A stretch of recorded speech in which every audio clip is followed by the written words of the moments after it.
Muy buenas tardes a todos. Reciban nuevamente un cordial saludo acá desde Prounidad, en San José, Costa Rica. Vamos a ver la otra pantalla. Sí, se está viendo bien. Bueno, muy buenas noches de nuevo. Les agradezco si alguno por ahí me confirman que están escuchando adecuadamente, si les está llegando bien el audio y el video. Entonces les agradezco si alguno. Gracias, César. Ajá. Bueno, muy bien, excelente. Gracias, Alan. Ok, muy bien. Gracias, Marjorie. Ok, gracias, José David. Bueno, muy bien. Muchísimas gracias. Entonces, pues, bueno, hoy tenemos una clase interesante. Como hemos visto, las series de tiempo se componen básicamente de dos elementos fundamentales que son la tendencia y la ciclicidad. Entonces, pues en realidad hay para modelar, perdón, esta tendencia se usa regresión y para modelar la ciclicidad en una serie de tiempo se usa las series de Fourier, que son como decir polinomios trigonométricos. Polinomios en donde la variable no son x a la n, sino cosenos y senos. Bueno, entonces vamos a hablar hoy de eso porque es necesario para el tema de series de tiempo. Y luego vamos a aprovechar, dado que vamos a estudiar regresión, para estudiar regresión logística.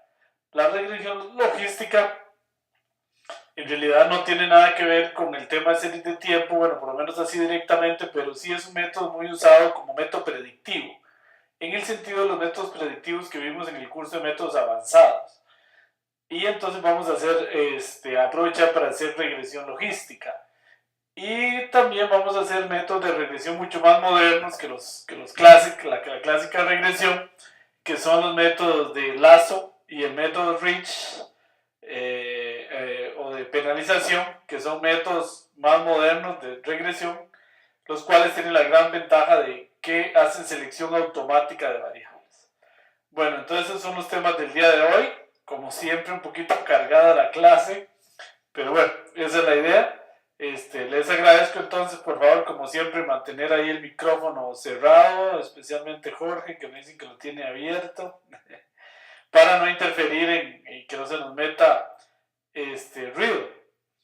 Y por favor, tramitar cualquier pregunta con muchísimo gusto a través del chat, como siempre. Bueno, muy bien, entonces vamos a cerrar acá el video, perdón, para iniciar la lección. Bueno, muy bien.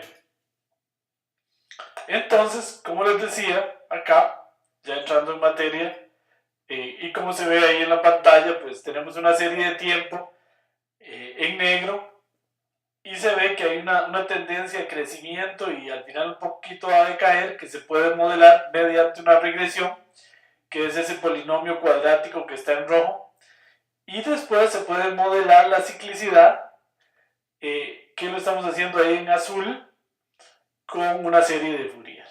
Entonces vamos a estudiar eso un poco hoy, y si mal no recuerdo también vamos a estudiar el peridiograma. Ok, bueno, entonces una filmina que creo que ya la habíamos estudiado en el curso de métodos avanzados, pero que es muy importante tener clara. Esto es fundamental para un experto en minería de datos entender estas diferencias. Vamos a hablar de regresión cuando la variable a predecir es continua, es cuantitativa. Eso se le conoce como regresión. Y cuando la variable a predecir es cualitativa o categórica, entonces estamos ante un problema de reclasificación o un problema predictivo. En este curso casi que todos estamos en problemas de regresión. Una serie de tiempo también trata de predecir una variable cuantitativa. Bueno, hay una versión especial de la regresión que se llama la regresión logística, que es más bien un método de clasificación. Es una variante, una adaptación de la regresión para aplicarse a problemas predictivos en los que, repito, la variable a predecir es cualitativa. Entonces hoy vamos a estar en eso, pero ¿no? Se nos acaba de ir la luz acá, pero parece que la planta está resistiendo. Bueno, vamos a ver, esperemos que no se nos vaya la internet. Entonces, vamos a estar hablando hoy de regresión y aprovechando, como les decía, para hacer regresión logística, que es un tema importante. Se me fue el audio, dicen. Vamos a ver. No, acá tengo audio. Oscar, no sé si me están escuchando. Por ahí Oscar me dice que sí. Marjorie se fue por un momento. Ok, pero ya volvió. Ok, sí, fue que se vino un apagonazo de electricidad aquí y seguro se fue la internet un instante. Pero ya está de vuelta acá, ya tenemos electricidad. Bueno, muy bien. Por cierto, pocas veces nos ha pasado, no sé si en este grupo, ¿verdad? Que no hayamos podido dar la clase por un problema de un apagón o de que nos falle la internet. Muy pocas ocasiones nos ha pasado por dicha. En estos casos lo que hacemos normalmente es que entonces la clase se pone grabada, ¿ok? Para no perder la semana. Pero bueno, por suerte, en los 6 años que tenemos en Promidad nos ha pasado 4 o 5 veces lo más. Bueno, una vez nos pasó, aunque ustedes no lo crean, con Fabio desde Toronto, Canadá. No había electricidad en Canadá. Cosa que es difícil en un país de ese desarrollo, es rarísimo que se vaya la electricidad. Bueno, muy bien. Entonces, vamos a empezar a hablar de regresión. Ok, me dice que... sí fue con ustedes, ¿verdad? Sí, me dice Fabio, que César, sí, fue con ustedes que se le fue la electricidad a Fabio allá en Toronto. Ok, bueno, muy bien. Entonces, la regresión clásica, que quizás la mayoría de ustedes hayan estudiado en los cursos básicos de estadística, de lo que se trata es de aproximar un conjunto de datos, por ejemplo acá en 2 dimensiones, que serían los puntos en rojo, por una recta, que tiene la siguiente característica: pasa lo más cerca posible de todos los puntos, o sea, de todos los datos, sin que necesariamente pase por ninguno de ellos. ¿Para qué sirve una recta de regresión? Bueno, resulta que la idea es usar esta recta para predecir datos. Digamos, si este dato yo no lo tengo, entonces lo predigo como esto. Y para eso sirve la regla de regresión, la recta. Y entonces la idea es que pase lo más cerca posible de todos los puntos rojos, o sea, de los datos, aunque no necesariamente pase por ninguno de ellos. Entonces, queremos una recta que minimice estas distancias. Entonces, ¿cómo se minimizan esas distancias? Eso sería minimizar y techo menos y, donde y techo es la predicción de y.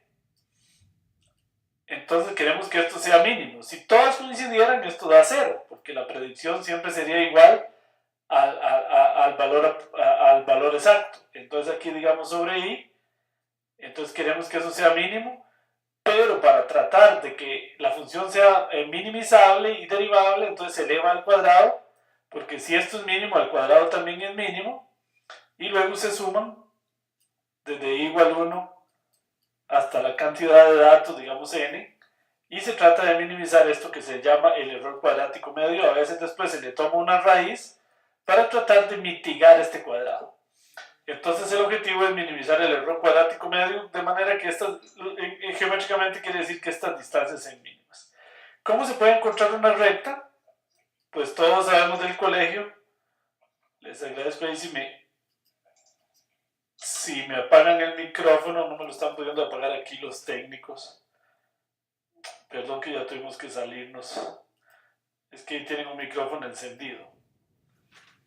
Ok, bueno. Entonces les decía que del colegio sabemos que una recta, en este caso de la regresión, se calcula como y igual mx más b. Y creo que en el colegio casi todos estudiamos, tal vez ya se les olvidó cómo se calcula la m, que es la pendiente, y la b, que es el corte con el eje y. En estadística es exactamente lo mismo, nada más que se decide que a la m le vamos a llamar beta 1 y a la b le vamos a llamar beta 0. Y a esta beta 0 en estadística se le conoce como el intercepto, que es el corte con el eje y de la recta. Bueno, entonces dado un conjunto de datos, bastarían 2 puntos, bastarían 2 de los puntos de los datos para calcular la recta, bueno, sin pasar exactamente por esos, pero si queremos minimizar el error cuadrático medio, se puede probar, voy un poquito para adelante, que beta 1, bueno, acaba de ir la electricidad otra vez, bueno, que beta 1 se puede calcular con esta fórmula que se parece a una covarianza, de hecho eso es una covarianza, y beta 0 se puede calcular así. Bueno, retrocedo un poquitico, espero que me estén escuchando. Entonces, por ejemplo, en este que es una tabla de datos que hemos tratado en nuestros cursos, que es para predecir el LPSA, que es un indicador de alta probabilidad de padecer cáncer de próstata. Entonces uno puede predecir esta variable que es continua. Ven, aquí no sirven los modelos predictivos porque la variable a predecir es continua. Perdón que ahí se me está moviendo ese Magic Mouse tiene ese problema que a veces pasa sin que uno quiera. Bueno, con cualquiera de estas de las variables. De hecho, se sabe que la variable que mejor correlaciona con el LPSA es el L-Camol. Entonces se puede usar esta. Entonces, usando solo estas dos variables, podemos construir una recta de regresión, que sería esta. Entonces, LPSA es aproximadamente beta 0, que es el intersecto, más beta 1 multiplicado por L-Camol, usando esta variable como variable predictora. Esa sería una regresión lineal simple. Y eso es lo que procede en este caso debido a que el LPSA es una variable cuantitativa, es decir, continua, es decir, numérica. Bueno, resulta que entonces, viendo solo las dos variables, esta es L-Camol y esta es LPSA, podemos hacer la recta de regresión, dibujarla en R y calcularla. Ahora vamos a ver más adelante cómo. ¿Okay? Como les decía, la idea es minimizar el error cuadrático medio, es decir, esta que es la aproximación menos el valor real. ¿Por qué esta es la aproximación? Porque, por ejemplo, esto es evaluando x1 en la recta. Así sucesivamente, la aproximación menos el valor se suman, se elevan al cuadrado, y esto es lo que se quiere minimizar, que se le llama el error cuadrático medio. Y los valores de beta 1 y beta 2 se pueden demostrar que se calculan así, ¿ven? Qué interesante. Es la suma de igual 1 hasta n, donde n es el número de datos, por xi, que es la variable predictora, menos la media de la variable predictora, por y sub i, que es la variable a predecir, menos la media de la variable a predecir. Recuerden que aquí estamos solo con dos variables, una predictora y una a predecir, entre la suma de xi menos x barra al cuadrado. Y una vez, como ustedes saben del colegio, uno aprendió que una vez que uno tiene la m, utilizando un punto por donde pasa la recta, que sabemos que por las medias pasa, se puede calcular el b, que en este caso es el corte con el eje y. Entonces así se calcula beta 0 y beta 1. ¿Ok? Bueno, muy bien. Entonces, vamos a ir a ver cómo se hace este cálculo y esta regresión en R. ¿Ok? ¿Cómo se hace en R? Bueno, vamos a ver, esta presentación ya está en el aula virtual, ya me dijeron acá que ya habían habilitado el aula, ahí me confirman si es cierto, la semana. Bueno, muy bien, entonces vamos a usar el ejemplo de los datos de la próstata que acabamos de ver. Lo hago un poquito más grande, leemos la tabla de datos como ustedes ya conocen, ahí está. Calculamos inicialmente las correlaciones de todas las variables contra todas y descubrimos, acá pude haber hecho unos gráficos mejores, pero bueno, acá descubro que la correlación más alta que existe entre estas variables, si empiezo a barrer esta matriz, recuerden que la variable a predecir es el LPSA, entonces esta es la correlación más alta que hay en esa tabla, que es entre LPSA y L-Camol. Entonces, bueno, elijo esa como mi primera variable predictora y puedo hacer una regresión. Recuerden que la regresión, bueno, aquí la regresión se hace con este comando LM, que viene del Linear Model. Puede ser un poquito más grande todavía. Le paso la variable a predecir y la variable predictora en una fórmula de R, y le estoy diciendo que la data es todo p-datos. No estoy usando training testing aquí, pero bueno, estoy construyendo la regresión con todos los datos. Ok, bueno, muy bien, muy bien. Por cierto, En estadística se usa mucho construir los modelos con todos los datos. Es un enfoque más estadístico. Entonces, yo cojo todos los datos y aquí construyo el modelo. Y luego se testea aquí mismo. Y se calcula lo que se conoce como la bondad del modelo. Es decir, qué también ajusta el modelo a los datos con que fue creado. Pero eso no se puede considerar un error, eso se considera una bondad, que también ajusta los datos. En minería de datos ese enfoque cambia y nosotros partimos esta data en dos. Esta aquí training y esta aquí como un testing. ¿Ok? Por eso en regresión, pero en regresión como es un método tan estadístico, muchas veces se usa testear aquí el modelo para ver la bondad de ajuste. Quiere decir, es que en regresión es como que también se pega la recta a los datos. Pero bueno, aquí vamos a hacer las dos cosas, la bondad de ajuste y el training testing, que es un enfoque más de data mining. Bueno, acá por ejemplo, entonces estamos usando el enfoque estadístico. En todos los datos estoy generando mi modelo. ¿Ok?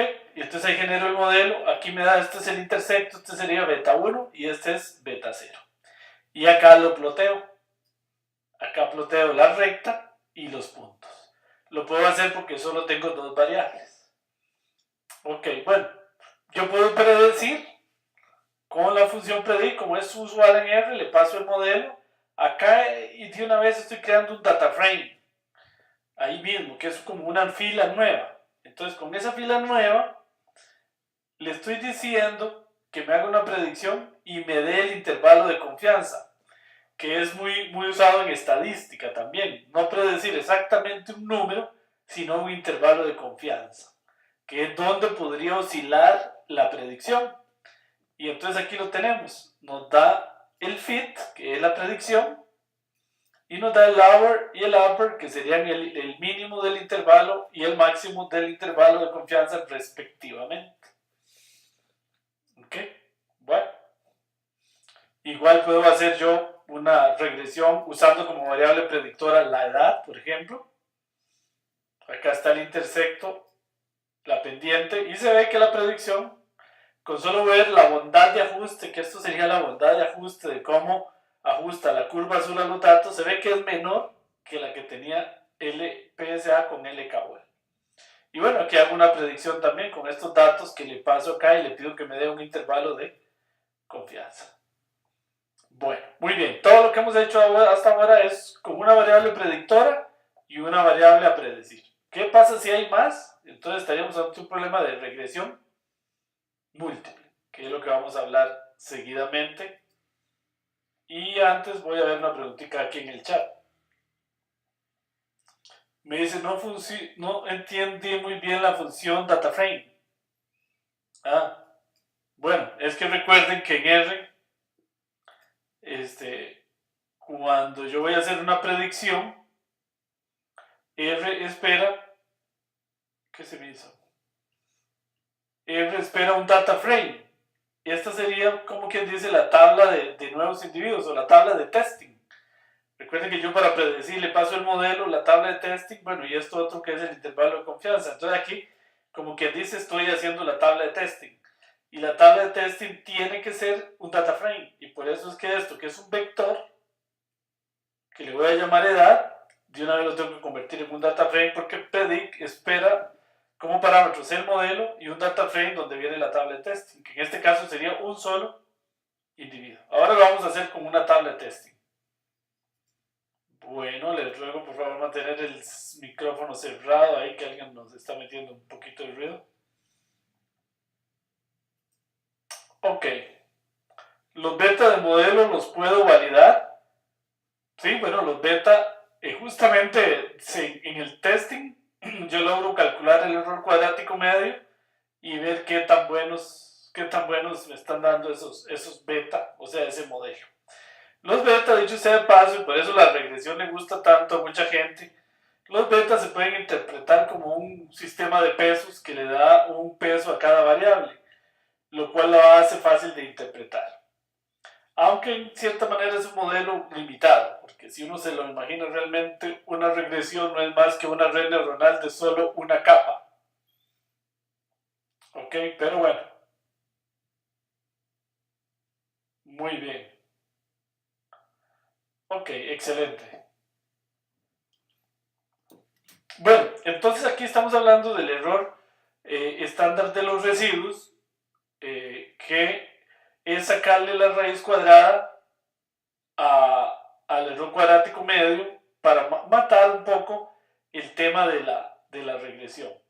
Perdón, del cuadrado, que recuerden que esto es la resta de las predicciones menos las aproximaciones. Ahora, los gringos usan mucho no promediar entre n, sino entre n-2. Y esto tiene una razón estadística. Y es que ellos tratan de privilegiar los modelos que usan menos variables. Entre menos variables, mejor. Si uno logra la predicción que quiere, eso sí, ¿verdad? El nivel de predicción que quiere. Este 2 sale de que yo estoy solo dos variables. Una predictora y una a predecir. Entonces estoy usando dos variables. En general, aquí vamos a usar, como vamos a ver adelante, n-p.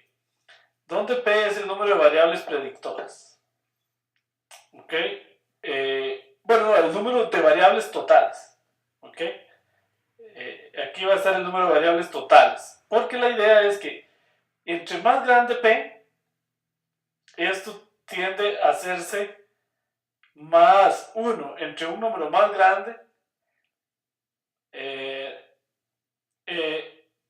Sí, digamos, entre más grande p, como está restado acá, este cociente se tiende a hacer más pequeño. Entonces esta raíz se tiende a hacer más grande. Entonces el error es más grande. Lo que se trata es de que entre más variables use, castigo, para que sea considerado un modelo más malo. De manera que si yo tengo dos modelos cuyo RSS, o sea, el error cuadrático medio, da igual, pero si uno usa tres variables y el otro usa dos, el modelo va a preferir este. ¿Por qué? Porque este número se va a hacer más pequeño, por lo tanto el cociente más grande. Entonces la idea de eso es privilegiar los métodos que tengan menos variables predictoras. Vean, lo voy a ir un poquito para adelante. Y en general, el error estándar de los residuos que vamos a usar es esto, n-p menos 1. Donde este es el número de variables menos 1. Este es el número total de variables menos 1, es decir, el número de variables predictoras. Y entonces la idea es privilegiar modelos que tengan el mínimo error cuadrático medio. Bueno, y aquí estoy viendo que me está haciendo falta la suma. Bueno, no importa, ahora lo vemos. Bueno, entonces en regresión múltiple, la idea, por ejemplo, en tres dimensiones, es que yo tengo dos variables predictoras, por ejemplo, x1 y x2, y una variable a predecir y. Entonces ya no estaríamos hablando de la recta de mejor ajuste, sino del plano de mejor ajuste. Y si estamos en R4, ya es como un cubo metido en 4 dimensiones de mejor ajuste. Y en general, yo puedo hacer una regresión lineal múltiple así, donde yo tengo p variables predictoras, x1, x2 hasta xp, y tengo que calcular beta 1, beta 2, beta p y beta 0, que se llama el intercepto. Y este sería el error. Entonces yo ando buscando beta 0, beta 1, beta 2 hasta beta p que minimicen el error. Y entonces estos beta, por eso es que la regresión logística, por ejemplo, es un método muy usado, porque estos beta se pueden interpretar, aunque no lo son, como un sistema de pesos que le dan mayor importancia a las variables que más aportan a la predicción. Entonces yo le puedo decir a la gente, mira, usted tiene alta probabilidad de cáncer de próstata, por ejemplo aquí, si este me da muy grande, porque el LKWL lo tiene alto y porque usted ya tiene cierta edad. Porque entonces esos son los dos coeficientes que me dan altos y que hacen que el LPSA de esa persona de alto. Entonces yo le puedo explicar por qué. Mire, usted el KWL le salió muy alto en un examen de sangre y además usted ya tiene 60 años, entonces mejor vaya y se examina porque su probabilidad de tener cáncer de próstata es alta. ¿Okay? Entonces por eso les gusta a las gentes la regresión. Aunque desde el punto de vista de data mining es un modelo pobre, porque recuerden que por ejemplo una red neuronal de una capa usaba aquí las variables predictoras al inicio y la variable a predecir al final. Y si yo hago esto, lo que tengo es una red neuronal, una simple red neuronal multiplicada por un peso 1, un peso 2, hasta un peso n, y sería la red neuronal más simple de todas. Entonces, por eso, bueno, la regresión es un método bastante elemental, que viene de la estadística muy clásica. Con eso no estoy queriendo decir que sea malo siempre, porque hay situaciones donde es suficiente una regresión para hacer la predicción. Entonces, si es suficiente y es fácil de explicar, pues usemos una regresión. ¿Verdad? No estoy diciendo por eso que sea malo. Ok, bueno, muy bien. Entonces, en la regresión múltiple, en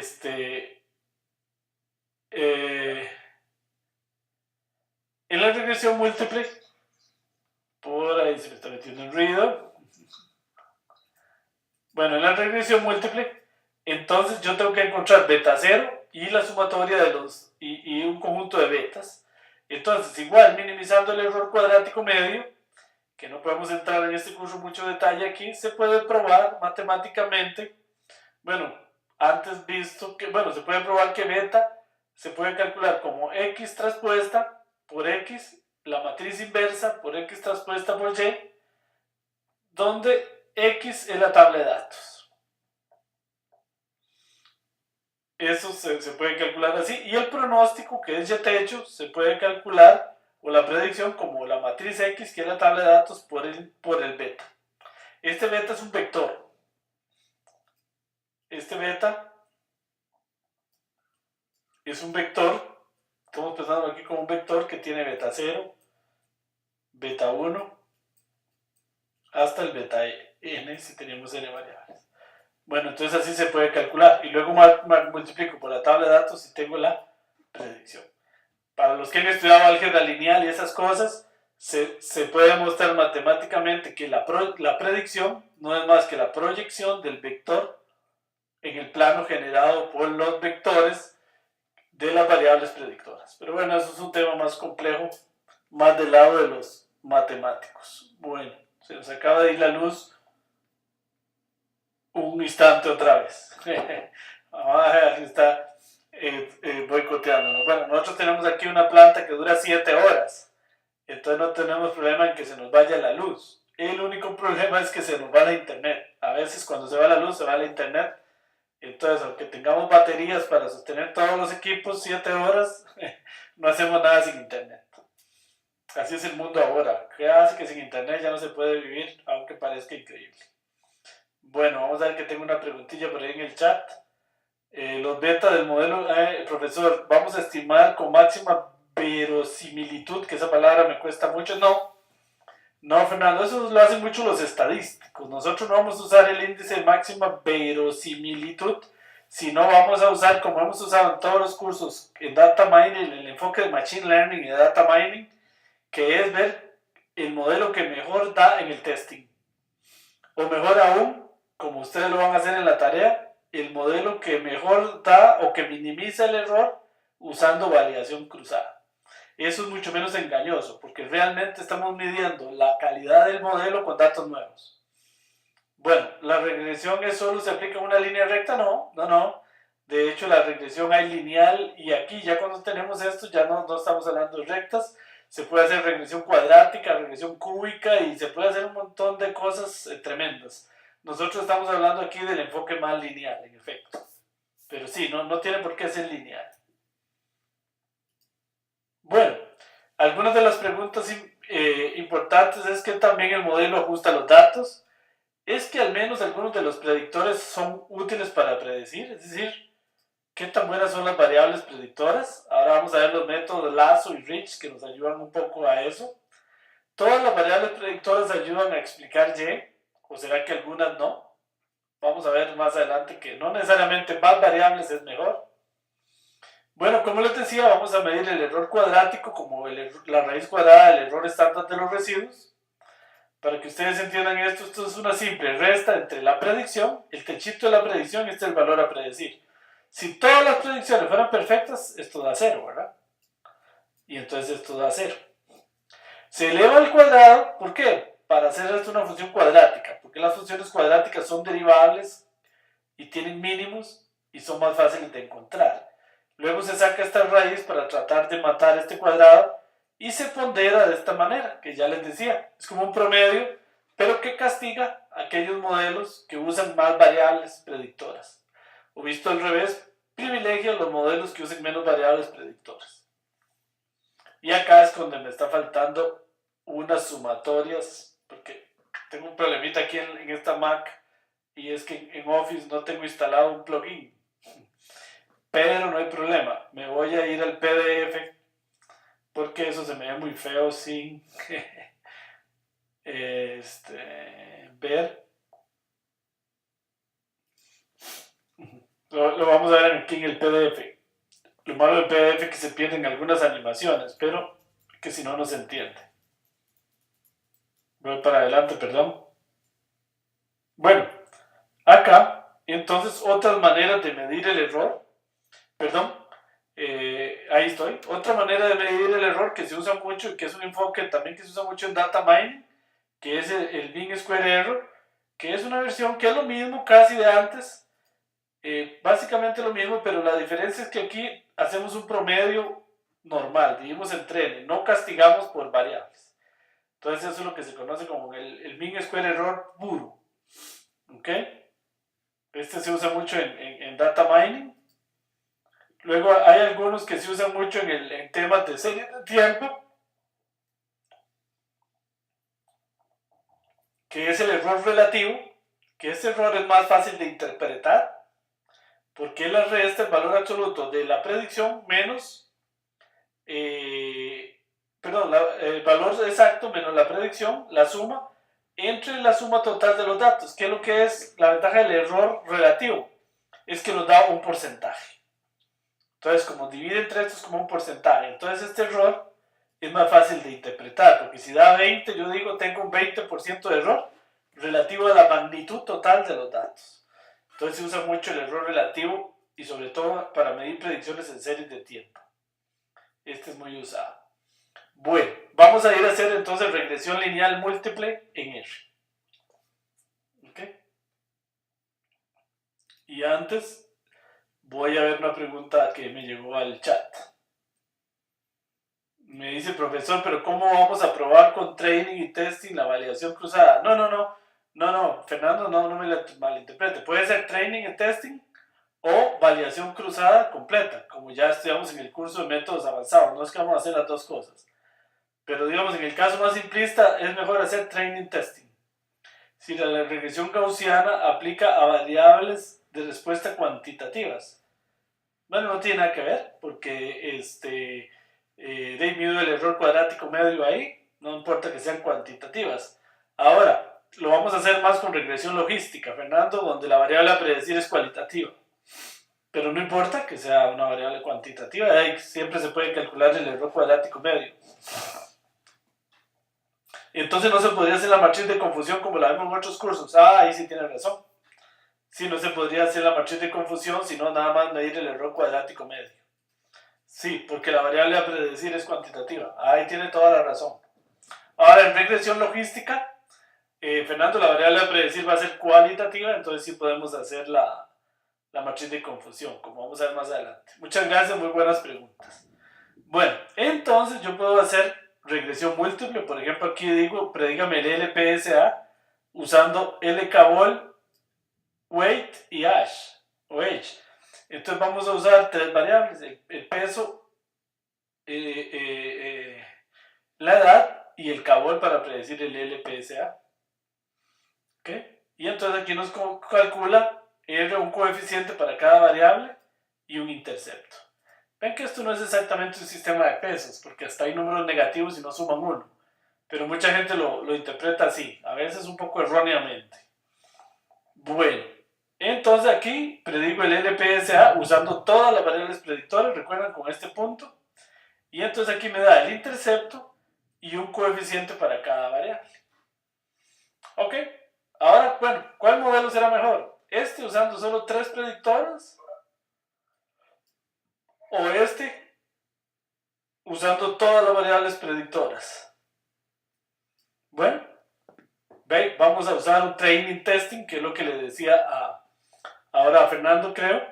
Vamos a cargar una tabla de testing, new prostate data. Y ahí vamos a validar los modelos. Estos son nuevos datos, completamente nuevos, 10 individuos nuevos. Entonces en estos nuevos hago la predicción con este modelo. Aquí me da la predicción. Le puedo decir que me dé un intervalo de confianza también, el fit, el ajuste y el modelo. Ahora quiero calcular el error para ver cuál modelo es mejor. Y como en efecto decía Fernando, dado que la variable a predecir es continua o cuantitativa, no puedo usar la matriz de confusión. Entonces voy a programar acá el error estándar de los residuos, el error estándar de los residuos ya que venía ahí, tomándole la raíz y castigando. Vean que n es la longitud del real, que sería la cantidad de variables de individuos menos número de predictoras menos 1, que es lo que tenía la fórmula. Esto es equivalente a esto. Voy para atrás acá. Esto es esto, n menos p menos 1. Aquí está. Bueno, entonces aquí calculo el mean square error, el error relativo, ahí los programo. Estas funciones hay que programarlas porque no vienen por defecto. Algunas sí, pero en R, pero vamos a usar estas nuestras. Entonces ven aquí. Leo la tabla de training, leo la tabla de testing. Esto es un enfoque mucho más de minería de datos, no un enfoque estadístico. Hago el modelo con dos variables predictoras. Ahí hay un summary del modelo. Acá este summary me da algunos índices de error, pero estos son lo que se conoce como la bondad del modelo. Por ejemplo, acá nos da el error estándar de los residuos con 94 grados de libertad, es de un 75%. Pero este error es medido sobre los mismos datos de training. ¿Okay? Entonces está midiendo la bondad de ajuste del modelo, no su poder predictivo, porque no está haciéndolo sobre el testing. Entonces nosotros aquí sí lo hacemos. Entonces calculo el error cuadrático medio. Aquí me da, claro, se aproximan, vean, pero no son iguales.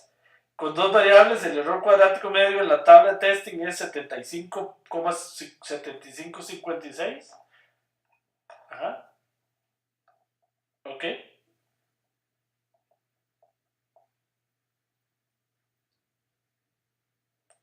Ok. Eh,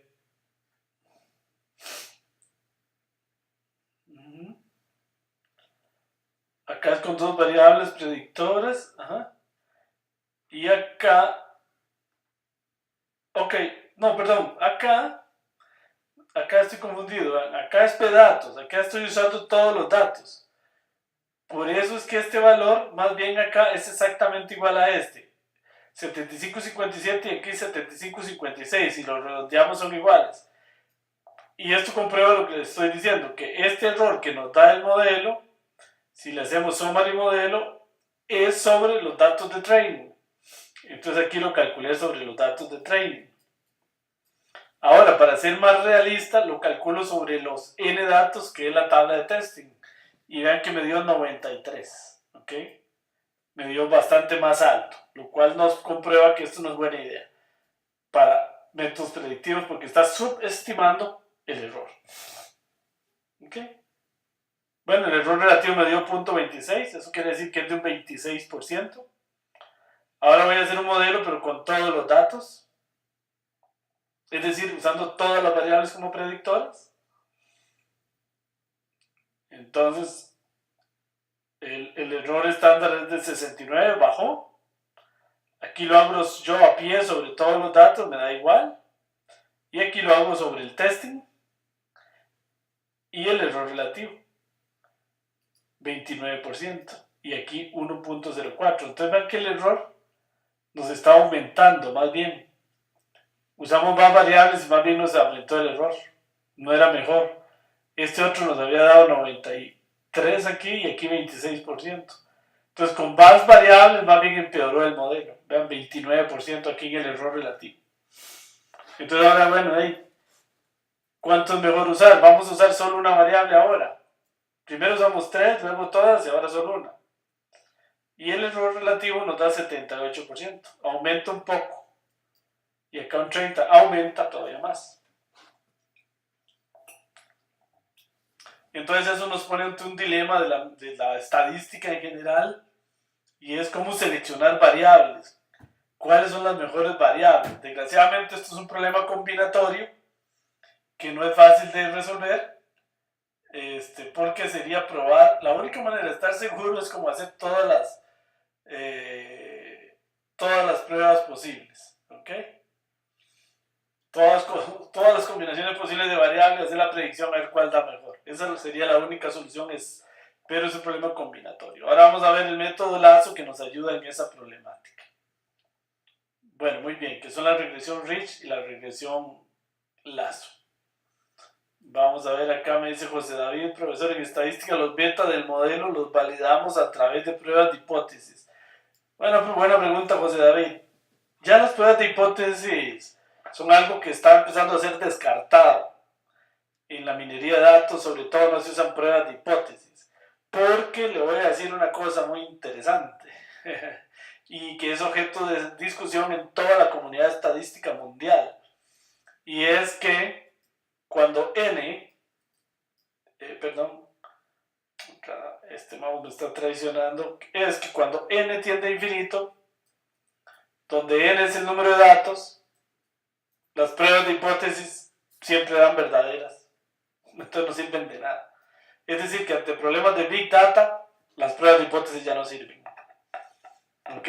Entonces ya no se habla de pruebas de hipótesis para nada.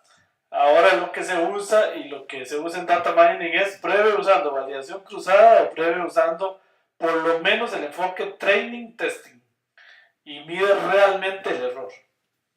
Mida lo más realísticamente posible el error, sería usando leave one out, pero lo más cercano es usar validación cruzada para no sobreestimar. Y entonces las pruebas de hipótesis, de hecho yo he estado en cursos, en discusiones muy fuertes en escuelas de estadística donde ya alguna gente dice que ya no van a enseñar pruebas de hipótesis. Yo no sé, yo creo que sí vale la pena seguir enseñando eso. Pero hay gente que dice incluso que eso ya debería descartarse de la ciencia. Bueno, no sé. Lo cierto es que en minería de datos, y cuando usted tiene muchos datos, miles, millones de datos, eso ya no tiene mucho sentido. ¿Ok? Bueno, Fernando me dice, profesor, ¿qué hay de un procedimiento stepwise? Stepwise me refiero para selección de variables. Sí, hay muchos métodos para selección de variables. Nosotros tenemos un curso que estamos planeando de R avanzado en el que hacemos un poquito de ingeniería de variables, que tiene que ver con eso, que no sé si a eso se me está refiriendo, Fernando. Ok, bueno, con los procesos de remuestreo, me dice José David. No sé si me está hablando de bootstrapping. No entendí esa pregunta, José David, pero bueno, cualquier cosa ahí me la aclara. Ok, Fernando, sí. Bueno, ok, José David, gracias. Entonces, vamos aquí a seguir adelante con los métodos de bueno, vamos a ver si voy a seguir en el PowerPoint a ver si no tengo. Bueno, acá está. Bueno, estos son los métodos. Vamos a estudiar ahora 3 métodos de regresión sumamente modernos que se le conoce como la regresión Rich Regression, que quiere decir regresión penalizada, en el sentido de que penaliza o castiga las variables que menos aportan. La regresión Lazo, que hace selección automática de variables, y las redes elásticas o la regresión con redes elásticas, que es una especie de mezcla entre la regresión penalizada o Rich y la regresión Lazo. Ok, ¿qué se ilustra acá en estos gráficos que son medios enredados que ahorita les voy a explicar? Bueno, la regresión con penalización, lo que hace es incluir una parte más acá y multiplica por un lambda a los beta.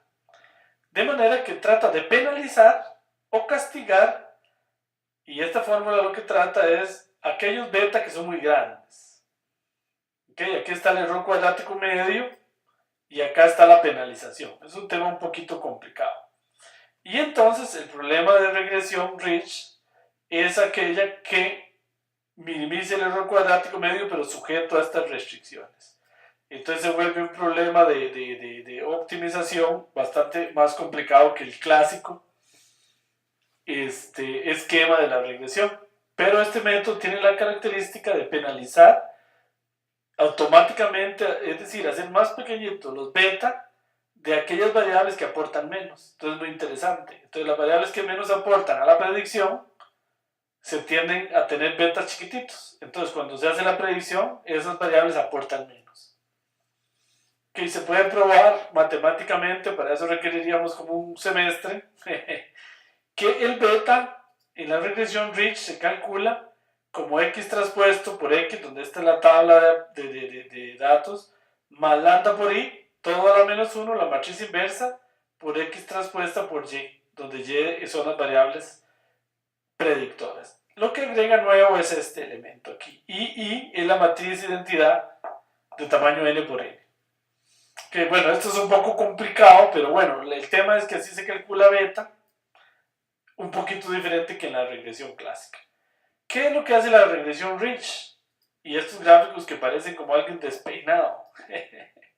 Esto es lo siguiente, vean. Acá,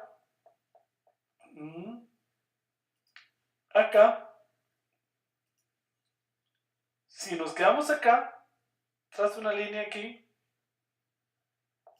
y me voy a ver los beta acá en el eje Y, ahí están los coeficientes que son los beta, estoy ante una regresión clásica.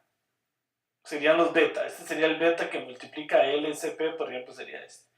Ahora, conforme hago los grados de libertad de lambda más pequeños, lo cual es equivalente a hacer lambda más grande, ya eso es un tema complicado, pero si yo hago los grados de libertad de lambda más pequeños, hago el lambda más grande. Entonces, el chiste es que conforme se hace el lambda más grande, los beta, vean que si yo lo pongo aquí, entonces los betas se hacen más pequeños. Lo puedo ver aquí. Perdón que esta máquina me está traicionando. Este que es el que hace el paquete de R, al revés, que es cuando el logaritmo de lambda crece, que es equivalente a que lambda crezca. Entre más grandes sea, más pequeños son los beta. Porque el beta yo lo veo acá, en este eje. Entonces, por ejemplo, si estoy acá, este sería el beta, para la variable azul. Pero si estoy acá, este sería el beta. Entonces lo va haciendo, los beta los va contrayendo. ¿Ok? Y entonces, esa es la regresión Rich. Y resulta que esto logra bastante, bueno, muchas veces, la mayoría de las veces, mejores predicciones que la regresión clásica. Vamos a ver cómo se hace la regresión Rich en R. Ok, pero antes alguna pregunta en el chat. Aquí tengo una muy larga. Dice, cuando hace la regresión múltiple, copia la fórmula del cálculo del error. ¿Es necesario copiarla para luego poder calcular los errores? No sé si se refiere a R, pero sí, esas fórmulas que yo programé ahí, esas funciones para calcular el error, cuando ustedes hagan la tarea tienen que copiarlas en su script, porque si no, no están en R automáticamente. Supongo que se refiere a eso, Didier. ¿Por qué? Me dice Didier, cuando calcula los errores, usa la tabla de testing. Y cuando calcula para MSDSR, usa la tabla de aprendizaje. No, siempre usa la tabla de testing. Mean Square Error, error relativo, y RSE usa la tabla de testing. De aprendizaje no debería usar la de testing, siempre usa la de testing. ¿Y por qué usa dimensión de los datos -1? No sé a dónde, pero bueno, vean, acá voy a repasar eso que pregunta Didi, que es muy importante. Acá yo lo hice 2 veces, vean. Acá hice un tiro la predicción con los datos, que la próxima vez voy a quitar esto para no confundir. Simplemente la hice, vean que pedatos, voy para atrás. Cuando leí los datos. Vean que P-datos es la tabla de training. Y N-datos, el N viene de nuevo, es la tabla de testing. Ok, listo. Y entonces yo hice aquí una predicción con P-datos, en efecto, tiene razón Didier. Pero esto solo lo hice para calcular el error aquí y ver que este error me está dando exactamente igual que este que calcula R automáticamente. Él en el summary del modelo calcula este error automáticamente. Ese error que calcula R automáticamente es sobre la tabla de training, porque tiene un enfoque estadístico, es decir, está calculando la bondad del modelo. Ahora, en data mining no es eso lo que hacemos. Por eso X para esto. Y lo que hacemos es esto. Ojo que aquí lo hacemos sobre n datos. Y este error, que de hecho es más alto que este, lógicamente porque este es mucho más realista. Este se está midiendo sobre el testing y este está subestimado. ¿Ok? Porque está hecho sobre los mismos datos. ¿Ok? Y después sigo aquí, error relativo en los nuevos datos, ¿ven? No sé dónde me dice dividir todos los tiros. Pero para una cosa. No, creo que sí tiene razón.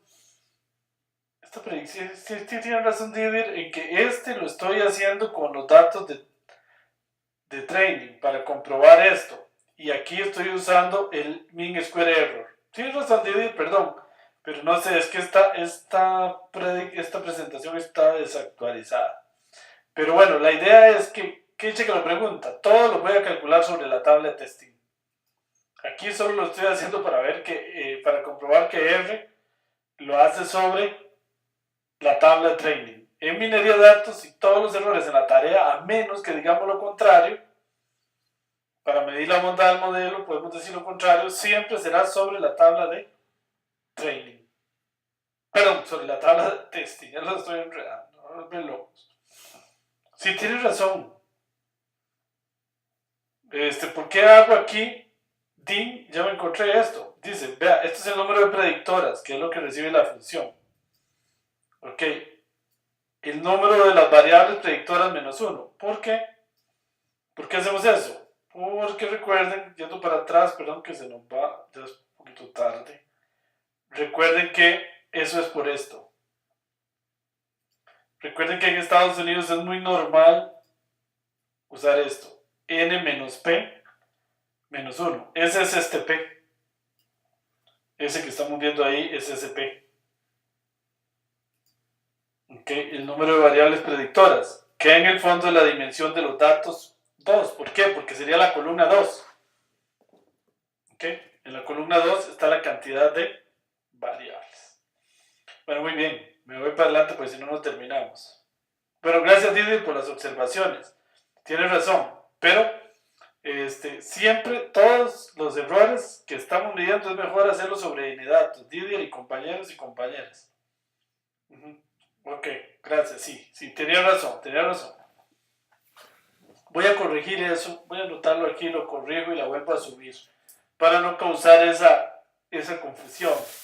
Porque yo eso ya lo había corregido, pero no sé por qué. Entonces en el aula virtual hay una versión vieja, pero voy a poner aquí para corregir ese cálculo. El mean square error aquí estoy anotando. Para calcularlo sobre los dos. Uno sobre el training para que vean que coincide con lo que hace R, pero lo voy a hacer sobre el testing. Ok, porque tal vez tienes razón. Bueno, está bien, mejor no les digo para no enredarlos.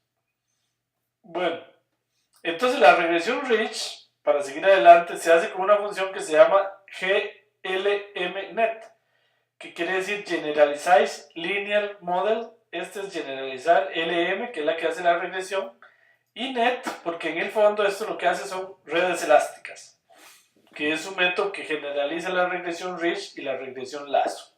Estos paquetes fueron programados por profesores Tixirani y Trevor Hasty y compañía en Stanford, que son los creadores de estos métodos. El padre de todo esto es el profesor Trevor Hasty y el profesor Robert Tixirani, que es muy famoso mundialmente por el método Lasso. Entonces, pero están un poquito diferentes programados. Eso es algo que no me gusta. Recibe aquí las variables predictoras y aquí la variable a predecir, en lugar de recibir la fórmula. Entonces recibe en la tabla las variables predictoras y la variable a predecir.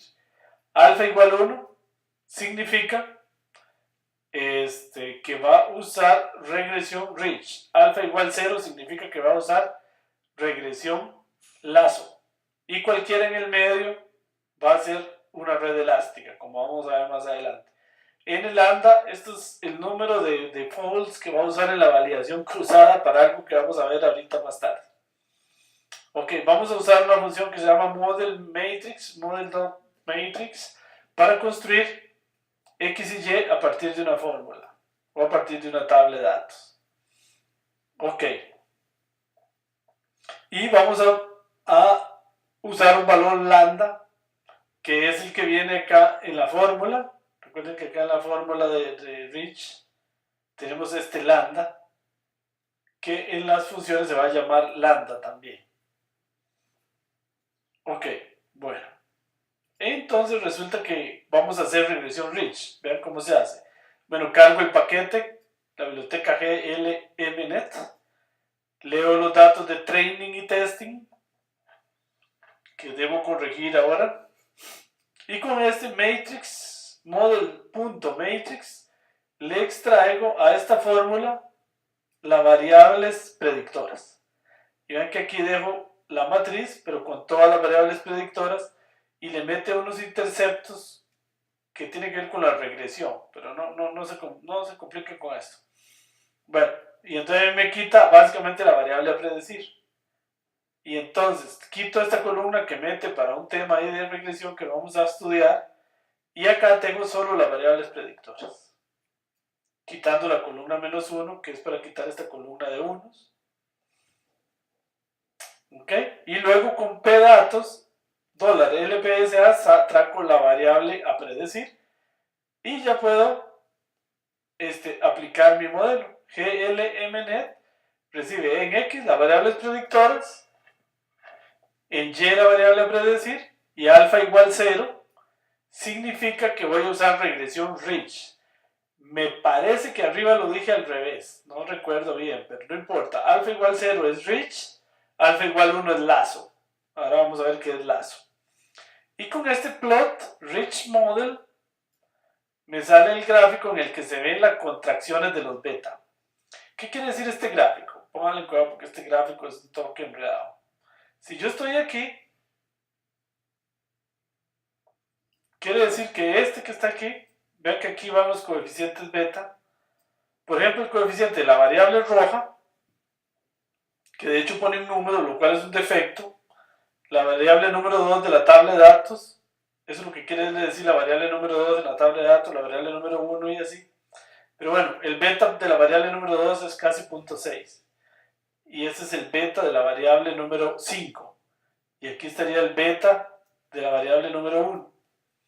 Entonces, conforme el logaritmo de lambda se hace grande, lo cual sería equivalente a que lambda se haga grande, penalizo más los beta que no aportan. Entonces acá se ve que los beta, por ejemplo, de la variable número 5, que está en celeste, es más pequeño. Va haciendo los beta más pequeños. Ok.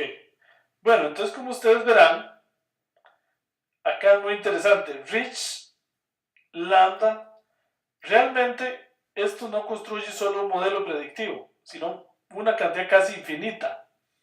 Porque para cada valor de lambda, acá, que el gráfico pone el logaritmo de lambda, pero podría venir lambda, es para no poner números tan grandes acá, hay un modelo. Entonces esto construye una familia de modelos. De hecho aquí está, si le pongo rich.model $lambda, aquí está todos los lambda con los que él intentó hacer predicción.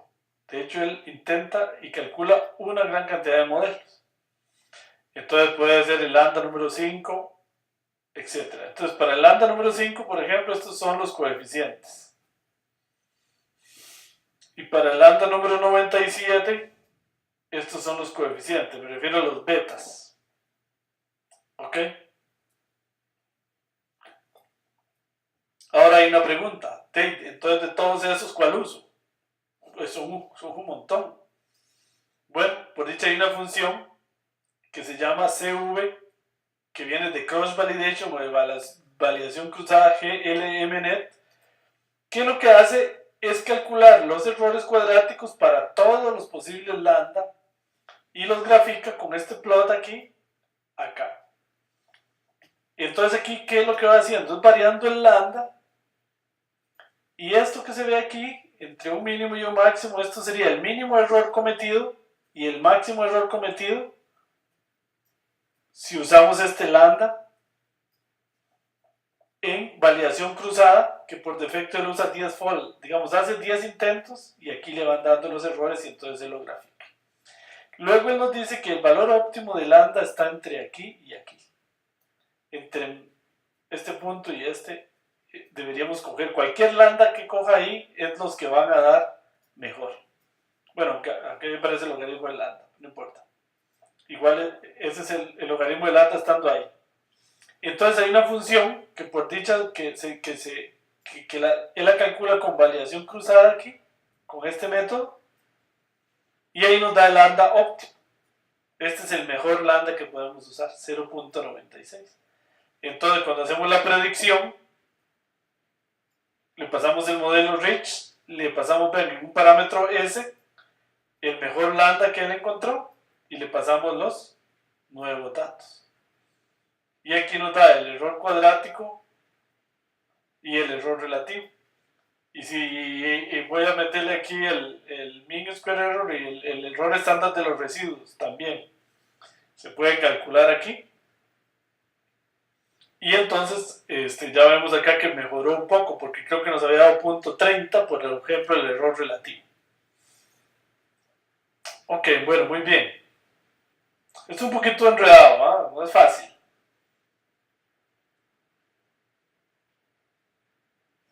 Pero ¿por qué DIN se usa solo en el error cuadrático, en el mean square error? Me pregunta Didier. ¿Por qué así es la definición, Didier? Vea, aquí lo que estoy usando, no me voy a ir al PDF. ¿eh? Acá está.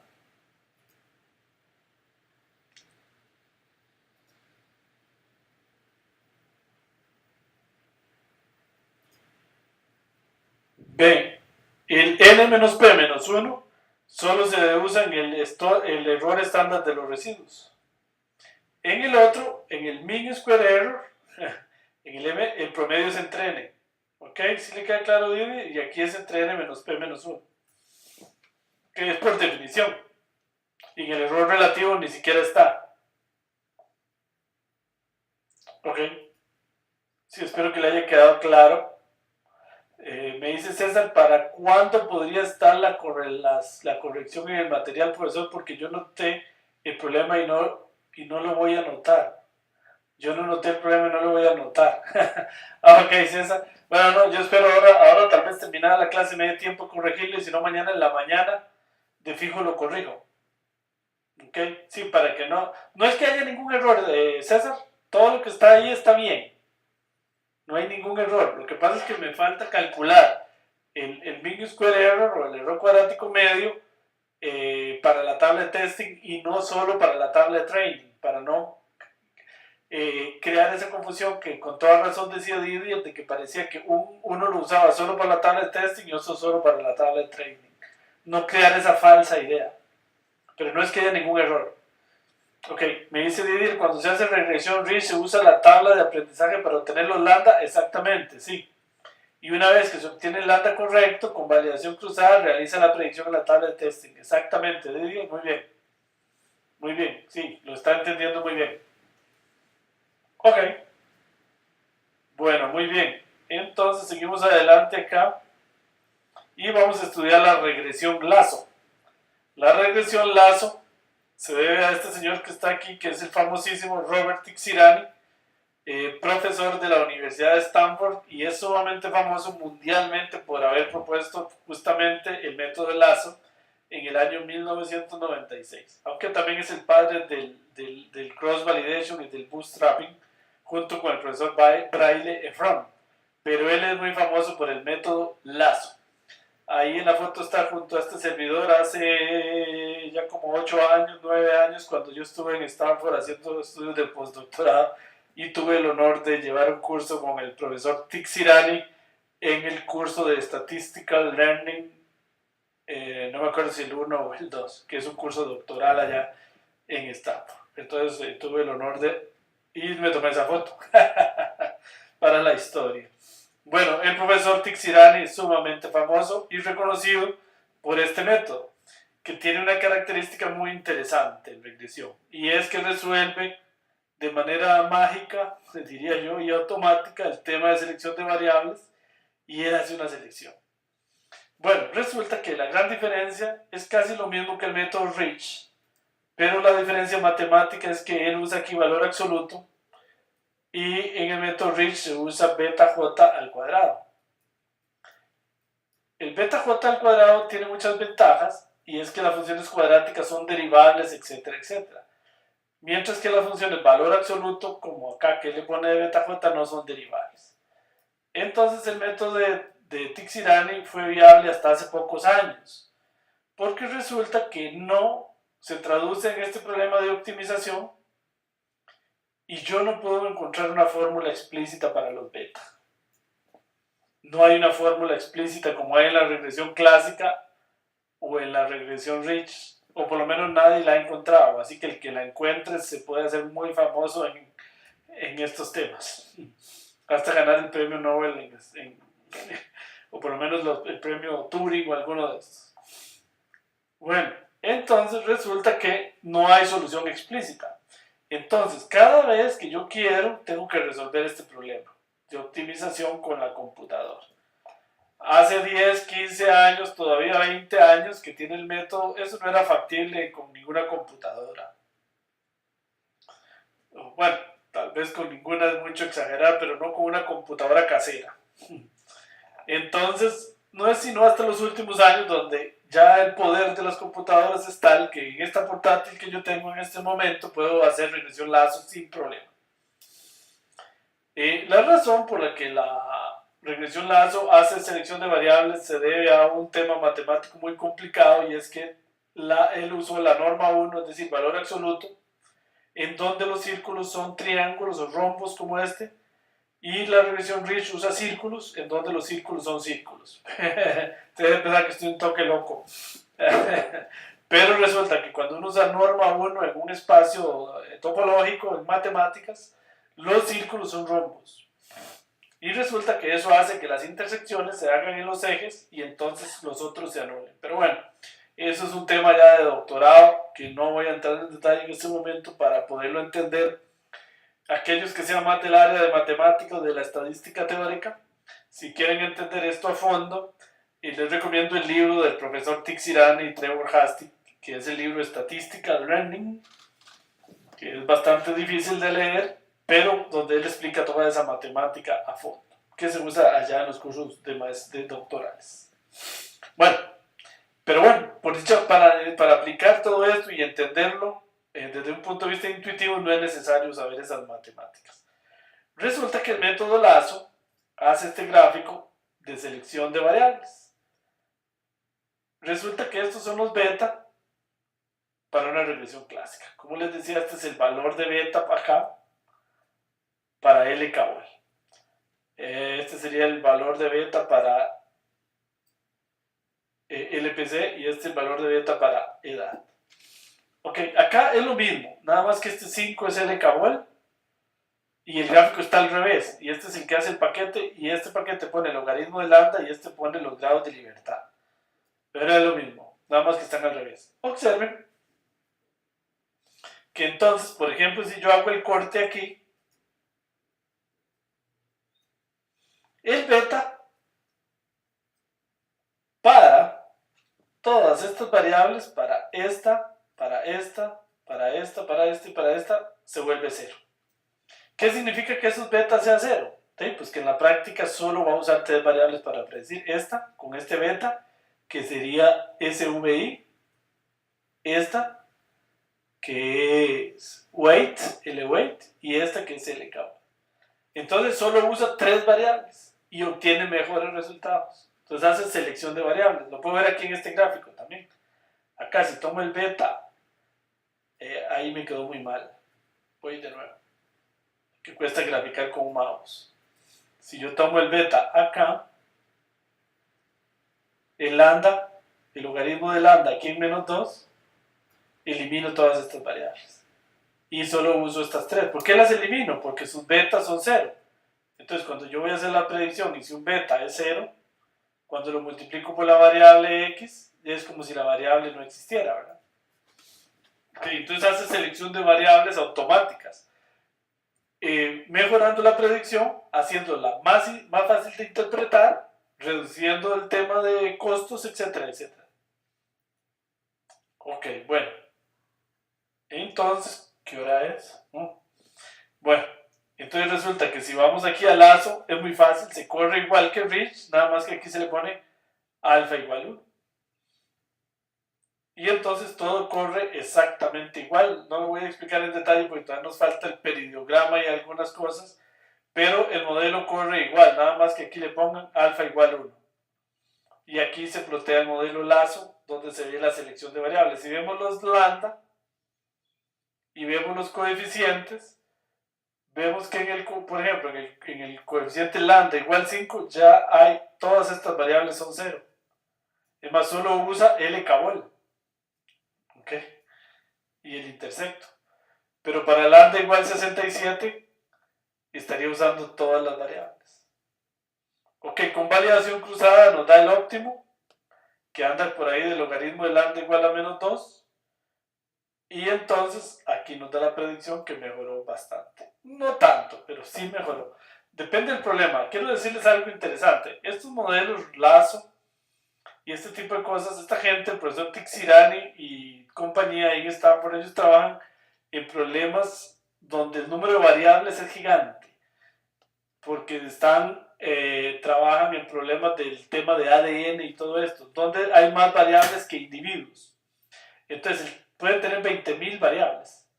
Imagínense. Entonces, el tema de selección de variables es sumamente importante y entonces para ellos esto es tan importante. Bueno, aunque esto es importante en cualquier problema. Ahora, lo que quiero decirles es que las mejoras significativas se ven cuando hay más variables. Cuando no hay tantas variables, no se ve tanto. Bueno, ahí en la tarea ustedes van a enfrentar un problema con más variables.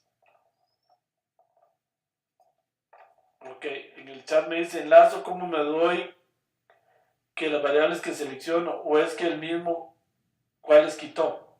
No, es fácil ver cuáles quitó. Son las que dan 0, ¿sí? Las que el coeficiente beta da 0. Por ejemplo aquí, si uso el lambda y el quinto lambda, se ve que todos estos coeficientes del peso, de la edad, del BPH, del SVI, los coeficientes dan 0. Entonces, eso quiere decir que las eliminó. Entonces, solo usaría para predecir L cabol y esto que es el intercepto. ¿Ok? Entonces, eso es. Ahora, en el lambda 67 dan todas. Ahora, ¿cuál es el lambda óptimo? Aquí me lo da. El lambda óptimo es 0.9. Y yo puedo saber cuál es. Y puedo ver cuáles variables eliminó. Ok, bueno, muy bien.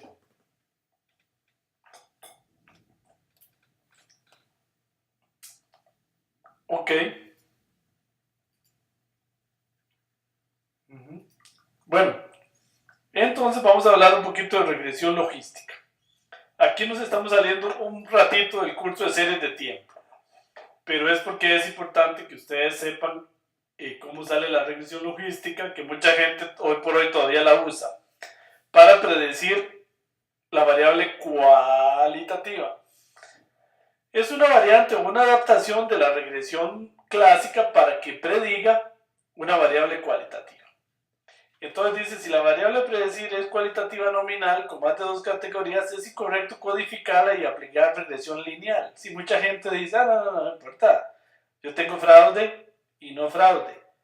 La codifico como 0 y como 1 y aplican la regresión como si fueran números, eso es totalmente incorrecto. Bueno, si la variable perdón que Magic Wow lo toca a uno y le pasa la termina. Si la variable es binaria, con dos posibles respuestas, por ejemplo fraude y no fraude, se puede codificar con 0 y 1 para predecir la probabilidad de cada categoría. no para predecir si es 0 o 1, sino para predecir la probabilidad de que fraude sea 1 dada la transacción o predecir la probabilidad de que fraude sea 0 dada la transacción. Entonces la ventaja es que como lo que voy a predecir es la probabilidad, esta sí es un número. Y entonces la puedo predecir con regresión clásica. Entonces, bueno, lo que se hace es que esta sería una regresión clásica, donde yo estoy tratando de predecir 0 y 1, es un error completo, porque si el número es 0 o 1, digamos aquí, y yo predigo una regresión, un uso de una regresión, de ahí a mí me podría dar un valor de menos 0.2 o un valor de 0.2 que no tiene ningún sentido porque ellos solo pueden ser 0 o 1. Entonces básicamente lo que se hace es a esa recta le aplico esta transformación e a la recta dividido entre 1 más e a la recta para transformar esto en esta función. Entonces esta función con esta pequeña transformación sí me varía entre 0 y 1. Entonces yo lo que predigo es esa línea celeste. Si está más cercana a 1 digo que es 1 y si está más cercana a 0 lo predigo como 0. Entonces en la regresión logística, y de ahí viene el nombre, ahí sí por favor me silencien, viene de que yo hago esta transformación y predigo este número con regresión lineal porque esto es un número. Luego me devuelvo aplicando, como apliqué exponenciales, aplico un logaritmo. Y de ahí viene lo de regresión logística, no tiene nada que ver con lógica, sino logistic viene de logaritmo. Entonces yo le aplico un logaritmo y le aplico un logaritmo a todo esto y luego puedo obtenerla con una regresión clásica. Obtengo esta predicción que es completamente numérica y de esta forma, con este logaritmo y esta transformación, la transformo en la probabilidad. Y entonces logro predecir la probabilidad. Y si la probabilidad es más cercana a 1, lo predigo como 1. Y si es más cercana a 0, la predigo como 0. Ok, si no entienden todas las despejes y todo, no importa. Lo que sí quiero que entiendan es que yo hago una transformación gracias a un logaritmo que me transforma el número que predice la regresión lineal en una probabilidad que está entre 0 y 1. Y entonces, si la probabilidad me predice más cercano a 1, lo tiro como 1 y si no como 0. Y la regresión logística viene del logaritmo. ¿Ok? De este logaritmo. ¿Ok? Bueno, entonces aquí hay unos ejemplos y vamos a ir a verlo en R directamente. Porque el problema es muy fácil hacer regresión logística. Voy a usar el paquete GLM en lugar del paquete LM, que viene de Generalized Linear Model, y voy a usar la familia binomial para hacer regresión logística cuando la variable a predecir tiene solo dos categorías. Para hacer con más de dos categorías hay que usar aquí multinomial. Bueno, es un tema complicado. Bueno, entonces aquí leo, por ejemplo, la muestra de crédito y la muestra de testing. ¿Se acuerda de los ejemplos de crédito que hemos usado muchas veces en los cursos? Y bueno, con GLM predigo si es buen pagador o no, de manera absolutamente análoga a como se usaba Support Vector Machines, redes neuronales, árboles de decisión, todos estos es completamente análogo. Le paso la tabla de aprendizaje, eso sí, le digo aquí familia binomial, para que entienda que la variable a predecir tiene dos categorías. Solo que acá hay un tema, no sé si ya lo había resuelto, que la predicción me da una probabilidad. Ahora creo que si le pongo aquí type igual class, arreglo este problema y ya no me da una probabilidad si no me da la clase, como es usual. Pero bueno, si me da la probabilidad no importa, ven, aquí ella me da la probabilidad de ser 0 o de ser 1. Acá, esta función contrast, se nos fue la luz otra vez, y la función contrast me dice que está entendiendo R porque R codifica 0. Esto es muy importante porque yo entienda que 0 va a ser no y 1 va a ser sí. Porque puede ser que R me lo esté tomando al revés. Entonces yo la predicción, cuando es más cercana a 1 voy a predecir sí y cuando es más cercana a 0 voy a predecir no. Entonces voy a hacer esto, vean, para transformar mi predicción de una probabilidad a un sí o un no. Entonces llego y hago un vector de predicción y a todos les pongo un no. Y luego digo, en esa predicción le pongo esta condicional aquí adentro. Si la probabilidad es mayor a 0.5, póngale un sí. Entonces, ¿qué logra esto? Que todos los que tenían un no queden como no. Y si la probabilidad es estricta mayor a 0.5, me pone un sí. Y entonces ya puedo hacer la matriz de confusión exactamente igual que como la hemos hecho siempre. Y como pueden ver, mi método de regresión logística, a pesar de que la mayoría de la gente lo que usa para hacer scoring de créditos, dio muy mal. No predice nada bien el no. El error no está tan malo, pero no predice nada bien el no. ¿Ok? ¿Puedo hacer regresión logística vía lazo? También. Exactamente igual que como hicimos regresión lazo para variables cuantitativas, la única diferencia, como les decía, aquí, ponerle family multinomial. Y con eso, la regresión lazo se transforma en un método de clasificación. O, dicho de otra manera, cuando la variable a predecir es cualitativa. Y aquí, con multinomial se resuelve el problema si la variable a predecir tiene dos modalidades o si tiene más de una sola vez. Alfa igual 1, entonces hace lazo, y alfa igual 0 hace bridge. Y bueno, ahí se hace exactamente igual. ¿Ok? No les voy a explicar acá el detalle porque es lo mismo. Ok, bueno, muy bien.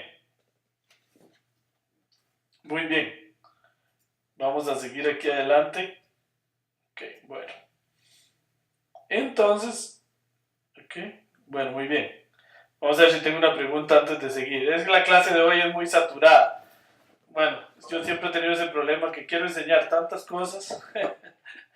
Quiero enseñarles todo lo que he aprendido en mi vida, entonces se hace muy saturado. Pero bueno, de ahí, mejor. Me dice Dider, en clasificación solo GLM se utiliza probabilidad en el cálculo. Lazo y Rich no son probabilidades. No, Lazo y Rich de una vez me dan la predicción como es normalmente, sí o no. Es más, acá yo creo que yo había hecho eso solo para ilustrar cómo transformar una probabilidad. Pero casi estoy seguro que acá, si uno usa type igual class, se evita todo eso y de una vez le da el class. Pero vale la pena esto porque así nos enseña cómo hacer una regla propia. ¿Por qué una regla propia? Porque yo podría decirle aquí, por ejemplo, si probabilidad mayor que 0.9, sí. Y entonces le voy a decir sí solo cuando estoy muy seguro, cuando la probabilidad es mayor a 0.9, por ejemplo, en fraudes de tarjetas. Entonces puedo crear mi propia regla de decisión y no la que usa R por defecto, que es partiendo en 0.5. ¿Ok? Bueno, me dice por ahí el profesor, dice que en GLM podría no ser una probabilidad que haría entonces. ¿Ok? No, de una vez todo esto ya no se hace, de una vez me da el sí o el no. Bueno, vamos a ir aterrizando entonces ahora en series de tiempo. ¿Por qué es importante esto que hemos estado viendo? Bueno, vean que, por ejemplo, con la serie BIR, si yo leo la serie BIR,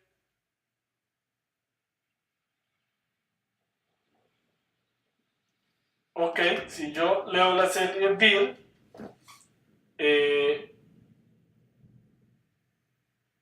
puedo aproximar la tendencia, vean, ahí está graficada, usando una regresión, vean.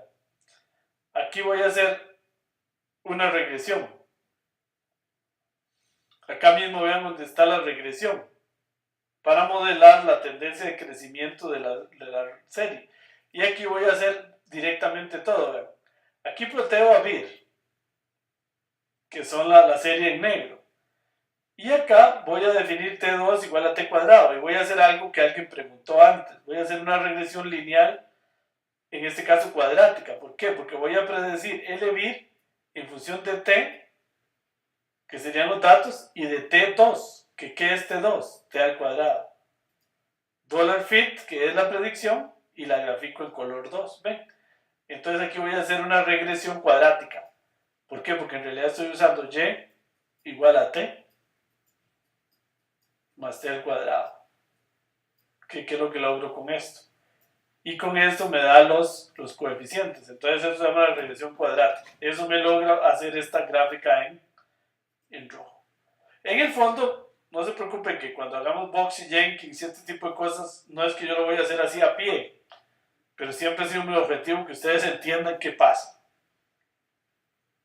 Ok, ahora queremos modelar la ciclicidad, vean, y acá lo hice en azul, que modela las caídas y trepadas de la serie, que dicho sea de paso es muy abrupta.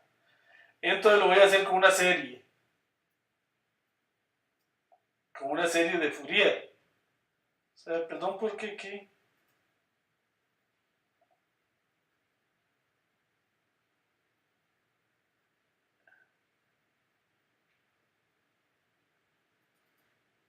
Perdón, acá, es que para ver me parece que me falta. Ajá, sí, esta parte, acá.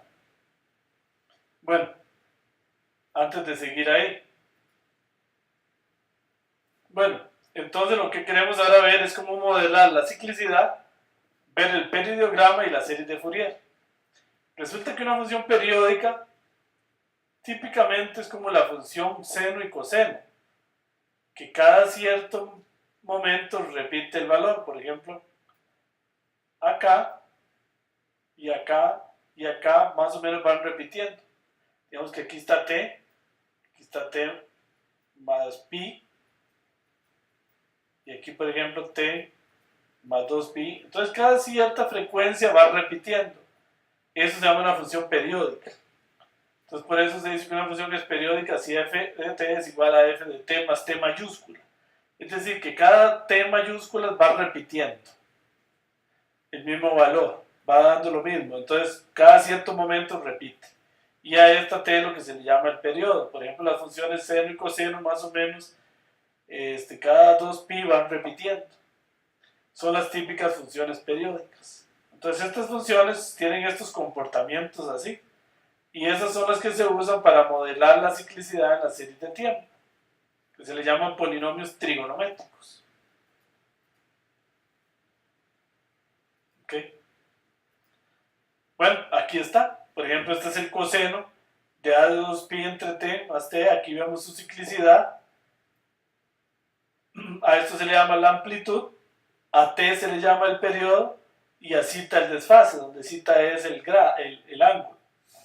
Bueno, no por supuesto pretendemos en este curso estudiar series de Fourier, eso se estudia en un curso de cálculo 3 avanzado, pero no importa, ¿verdad? Recuerden que bueno, este curso es un poco complejo, el tema de series de tiempo es matemáticamente bastante difícil y requiere de un año por lo menos para estudiarlo a fondo. Pero lo que sí quiero es que entiendan por lo menos, y piénsenlo así, y con eso es suficiente para mí que entiendan, que esas ciclicidades se modelan con un polinomio trigonométrico. ¿Qué es un polinomio trigonométrico? Es que en lugar de multiplicar por x y x al cuadrado, multiplica por coseno y por seno. Y esas funciones, eso sí lo sabemos todos del colegio, de los primeros cursos de cálculo, tienen estas gráficas tipo oscilatorios que modelan muy bien las ciclicidades. Entonces aquí tenemos un polinomio trigonométrico sí, típico, en un medio a sub 0, a sub 1 por coseno de wt y así sucesivamente. Eso se le llama una transformada de Fourier o una serie trigonométrica, que es una especie de polinomio trigonométrico.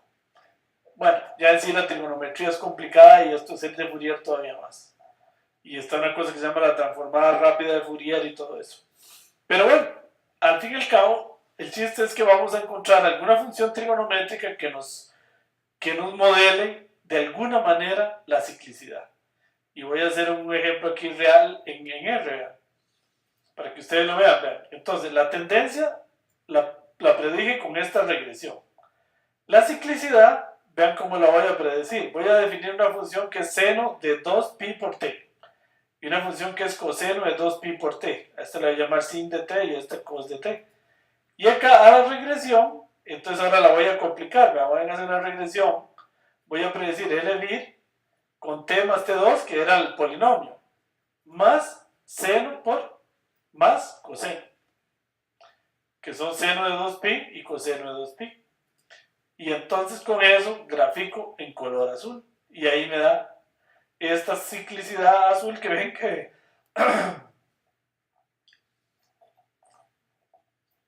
pega relativamente bien los saltos de la serie de tiempo, los alzos y caídas. Ahora, ¿por qué 2pi aquí?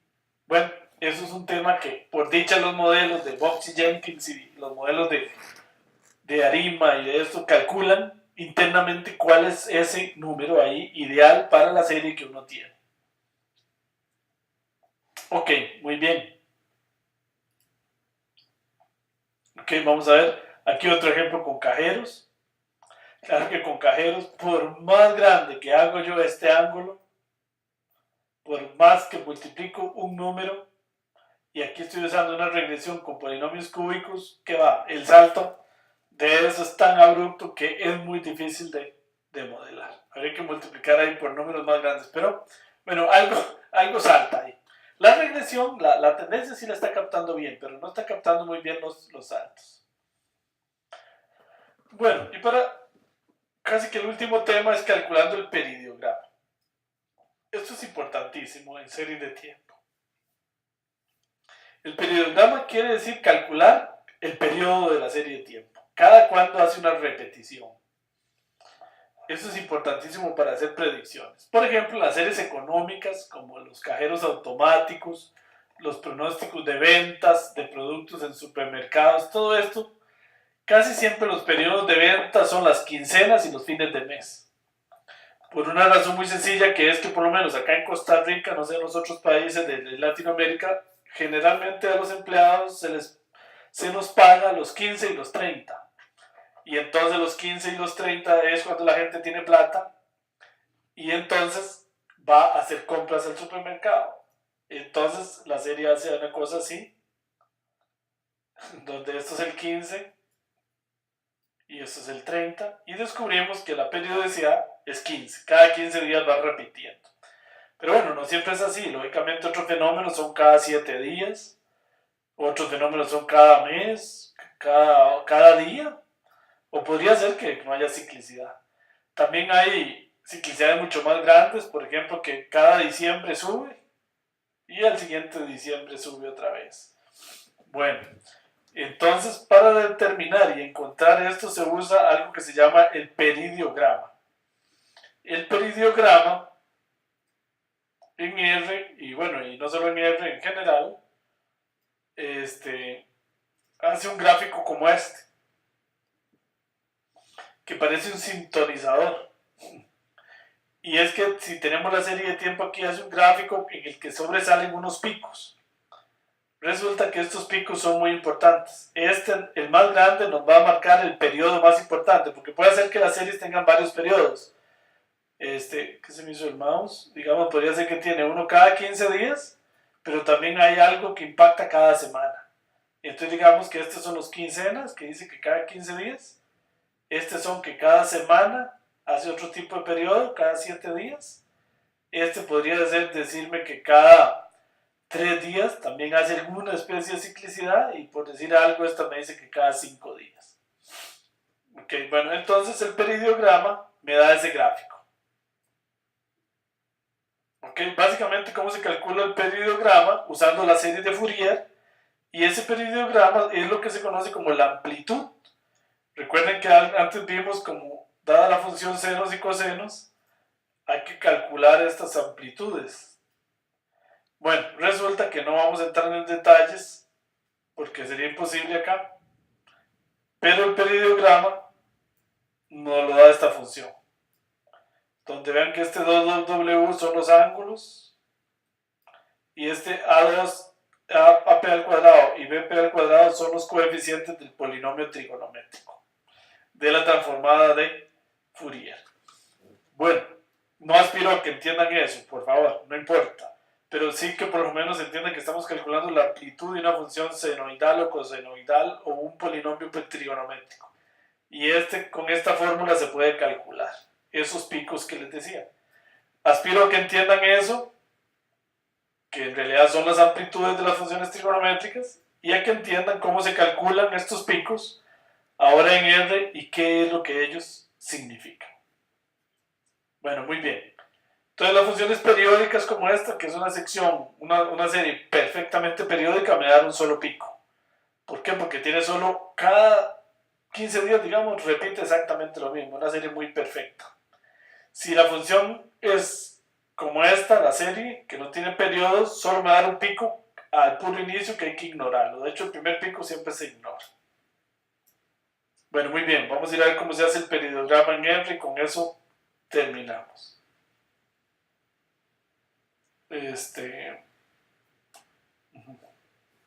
Que perdón que estoy acordándome aquí de un par de cositas a corregir. Bueno, muy bien.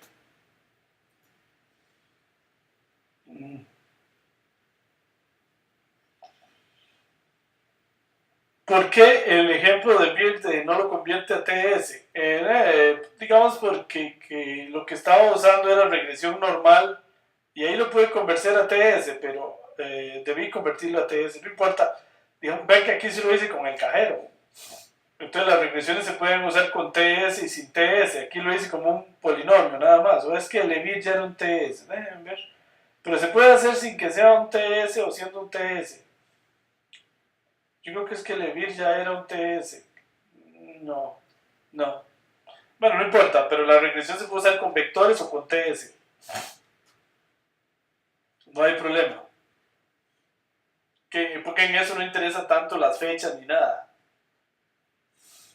Bueno, dice, para hacer el peridograma no es necesario hacer la serie de Fourier. Ya el peridograma lo hace. Ya el peridograma lo hace por detrás. ¿Ok? Entonces no es necesario hacerlo a pie. ¿Ok?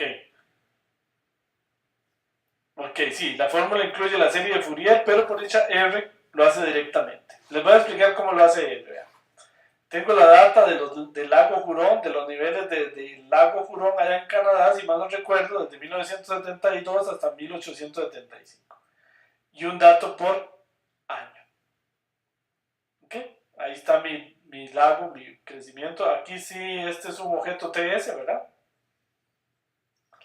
Entonces, vamos a hacer una cosa que se llama el espectrograma, que es esta función que ya viene en R. De hecho, eso viene de otras ramas de la ciencia, la ingeniería electrónica de estos lados. Entonces le paso los datos del lago Hurón y le digo que no le aplique el logaritmo mejor y me da un resultado. Este resultado me da la frecuencia y el espectro. Eso del espectro tiene que ver con las señales radiofónicas. Ustedes deben haber oído hablar del espectro, porque estas series de tiempo parecen señales de radio, señales de sonido. Entonces, eso de la frecuencia y el espectro, resulta que yo lo puedo hacer en un gráfico aquí, y en el eje X va a venir la frecuencia, y en el eje Y el espectro, y acá es donde voy a ver los picos del peridograma, que podría ser que sea más grande ahí. ¿Ok? Graficando frecuencia versus espectro, este como eje X y este como eje Y. Vienen más cosas ahí, pero no importa. Entonces en res frecuencia está la frecuencia y en res espectro está el espectro. Y entonces yo lo puedo graficar. Voy a ir a ver el gráfico, vean. Ahí está el gráfico. Donde acá en el eje X está la frecuencia y en el eje Y está el espectro. Y estos picos es el periodo más grande, este es el segundo periodo más grande, este es el tercer periodo más grande. Ahora, ocupo saber esta frecuencia ya en términos, por ejemplo, de días o de años, ¿qué quiere decir? Porque aquí está relativo a la cantidad de datos que hay por a lo que se llama el frequency en el TS. Entonces, vean, pónganle cuidado aquí. Yo voy a ordenar el espectro de acuerdo a la frecuencia en orden decreciente. Entonces, ¿qué significa esto? Que acá, en el valor 3 del eje X, es donde está el mayor espectro. En 1 está el segundo mayor, en 13 el tercero y en 9 el cuarto mayor. Entonces, es esto que estamos viendo acá, vean. La posición 1 la 3, la 13 y no me acuerdo cuál otra.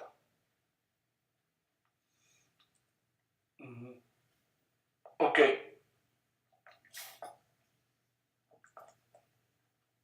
Entonces en la posición 1 está el mayor, pero se debe ignorar. Entonces este 1 siempre lo ignoro. Entonces yo los máximos del están aquí. El máximo 1 del espectrum se va a encontrar en la posición 3 y es este. El máximo 2 va a estar en la posición 13 y es este, 0,13. El máximo 3 está en la posición 9 y es este. Y entonces, el primer pico está aquí en máximo 1. Yo lo puedo graficar con este AB-line. Ven, AB-line es una recta perpendicular, vertical. Y la gráfico en máximo 1. Con este AB-line es con el que hago esta línea roja aquí. Y me dice ese es el primer pico. Pero bueno, ahí lo único que estoy haciendo es graficarlo para que se vea. ¿Cómo encuentro el periodo? El periodo se hace 1 dividido entre ese espectro, me da el periodo. El periodo más importante en esa serie de tiempo es 33, cada 33 años.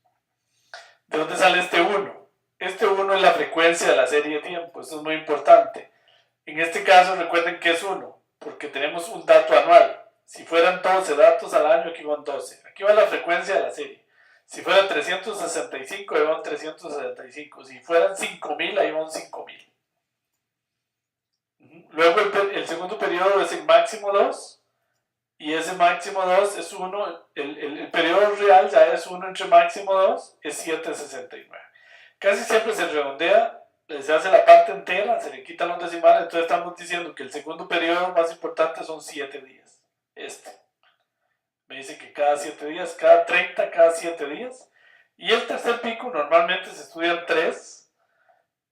Está aquí, que sería este. Y si hacemos 1 entre máximo 3 me da 11.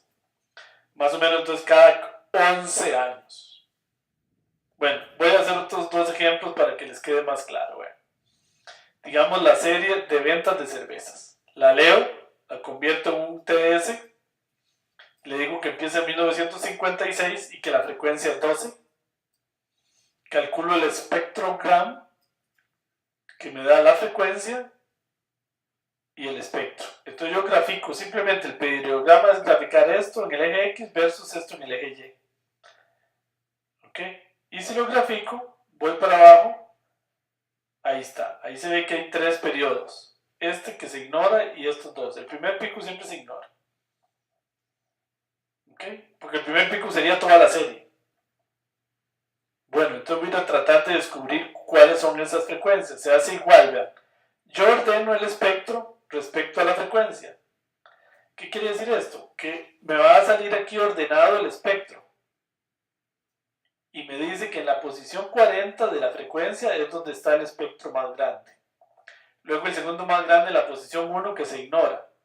Luego el tercero más grande en la posición 2 y el tercero en la posición 20. Estos son los importantes quitando el 1. Que casi siempre queda porque es toda la serie. Entonces, ¿cómo saco esos máximos? Y simplemente al espectro le digo la posición 40, la posición 2 y la posición 120, digamos si quiero 3. Entonces el máximo me da 1 en la posición 40, el segundo máximo es en la 2, que es 0.5, y el tercer máximo en la 3, que es 120, ¿ven? Son estos, 40 en la 2 y en la 120. Y para sacar la frecuencia, el periodo, perdón, yo divido 12 entre máximo 1. ¿Por qué 12? Porque en este caso la frecuencia de la serie era 12. Ven, aquí me quedó mal, dice, donde 1 es la frecuencia de la serie, ¿no? Es donde 12 es la frecuencia de la serie. Y con este AB line lo grafico, y vean, esto me da cada 12 meses, porque aquí tenemos 12 datos por mes, y cada 12 meses hace una ciclicidad. Luego este me dice que cada 240 meses, y este me dice que cada 4 meses. ¿Sí? Y esto V-Line es para hacer los grafiquitos.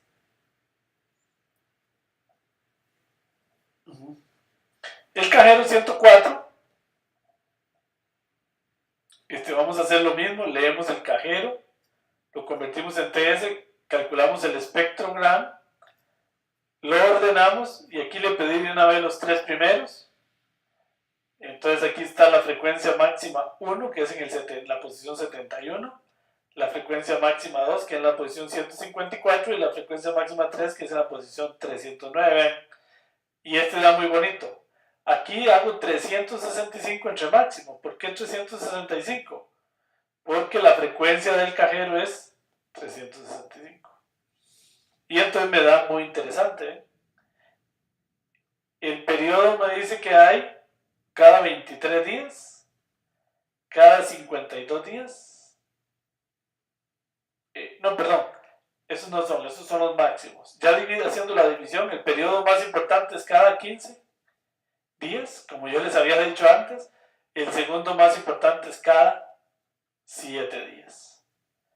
Y el tercero más importante es como cada 3 días. Y entonces ahí está, ya descubrí que los periodos de ese cajero es cada 15, cada 7 y cada 3 días. ¿Ok? Y aunque ustedes no lo crean, no siempre es así, ¿verdad? La mayoría de los cajeros son así, pero alguna vez nos encontramos un cajero que daba 22 el máximo periodo y nosotros decimos, ¿qué es eso? Eso debe estar malo. Y resulta que ya investigando nos dimos cuenta que en efecto era así, porque era un cajero en Intel, que es una empresa norteamericana en donde normalmente se paga solo una vez al mes, los días 22. Entonces, lógicamente, ahí era el pico de ese cajero y estaba bien todo el cálculo. Ok, bueno, muy bien. Bueno, ahí terminamos con el periodiograma. Vamos a ver si tenemos una pregunta. Para hacer el programa no es necesario, ¿no? En el ejemplo 4, en el ejemplo del cajero 4 usa posición 1-3. ¿Cómo sabe que está excluyendo la 1? No, no lo sabía, Didier. Tiene toda la razón. Digamos, cuando yo hice aquí posición 1-3, acá, si me hubiese salido un 1 aquí, entonces tengo que decirle posición 1-4. Porque tengo que quitar el 1. Si me da 1, lo tengo que quitar. Entonces, esa es una buena pregunta. ¿Ok?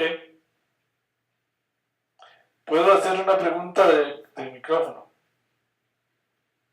Es que no la vi bien. ¿Puedo hacer una pregunta con micrófono de la tarea? ¿De cuál tarea, Didier? Si es de la anterior, ¿no? Porque, digamos, no hacemos discusiones de tareas acá en la clase, sino solamente en el foro. Si es de la tarea que tenemos que hacer, sí. Ok, bueno, si quiere abrir el micrófono, Didier, y nos dice. Adelante. Lo escuchamos.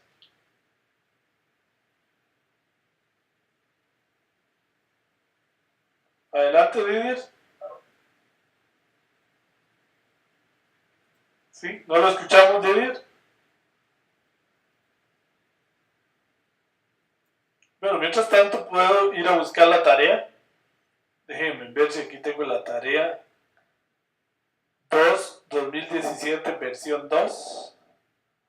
No sé qué será lo que tiene que preguntar Didier. Pero bueno, esta pregunta aquí. Sí, adelante. La pregunta 2.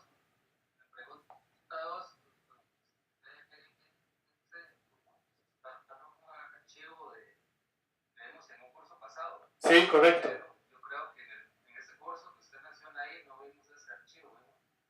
Vemos un archivo que era de datos ingresos, no sé de. Ah, bueno, pues buena observación, Didier. Sí, ahí. Sí, voy a corregirlo para que usen el que ustedes vieron. Sí, sí, es que tienen razón. Posiblemente esto se quedó de otro curso que usaron otro archivo. Ok, gracias. Sí, lo voy a corregir para que corresponda al ejercicio que hicieron en la generación de ustedes. Ok, muchas gracias. Sí, aclaro acá, porque acá hay que ir a agregarle a un ejercicio de la tarea número 4 del curso de métodos avanzados regresión logística, para compararlo con todo lo que habíamos visto en otros cursos. Pero en en efecto en ese ustedes no resolvieron este, sino resolvieron otro. Eso es Didier, ¿verdad? Sí, y lo otro es, ahí mismo, esa pregunta, digamos, cuando vimos árboles y valles y eso, calculábamos los Ns, la cantidad de predicciones, creo que era, si no me equivoco, y los errores. En este caso, cuando se pide GLM y GLMNet, igual son Ns, son comparables los modelos, porque exactamente la comparación ahí. Sí, son comparables, ¿no? Es comparar las predicciones, cuánto da la predicción. No sé a qué se refiere con los Ns. O sea, sacar las matrices de confusiones para todos, igual. Sí, sí, exacto, exacto. Y hacer validación cruzada y hacer la comparación. Sí. Y en las otras preguntas, cuando pides hacer los diagramas, en las bases de datos Cisco, Intel y esas, creo que esas traían varias series. Uno escoge cualquier variable. ¿O cómo se hace? Eso, ¿en cuál ejercicio está? En este. Aquí. En la 4 me parece. No, aquí es con las dos, porque son solo dos, Cisco y Intel. Entonces hay que hacer el peridograma para las dos. No, esta es una que ustedes bajaron, recuerdan, del sitio de Yahoo.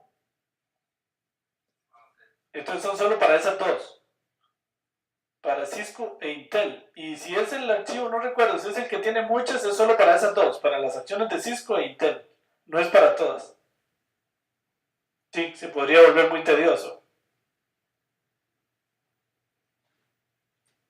Ok, me dice Marco Acuña que Cisco y Intel se hizo Open. Sí, esto es solo para Open. Muy bien. Ok, muy interesante, sí. Y muchas gracias, Didier, por las observaciones. Mañana corregimos, mañana en la mañana les prometo corregir todos este detallito acá. Y corregir un pequeño par de detalles que vi en la presentación de hoy. Es que posiblemente estoy usando una presentación vieja, que eso yo ya lo había corregido. Yo me acuerdo que ya lo corregí. Pero no sé por qué me volvió a aparecer. Tal vez cuando reproducen el aula virtual me reprodujeron otra que traía el error. Pero yo lo corrijo mañana en la mañana a más tardar. Ok, muchas gracias Didier, excelente.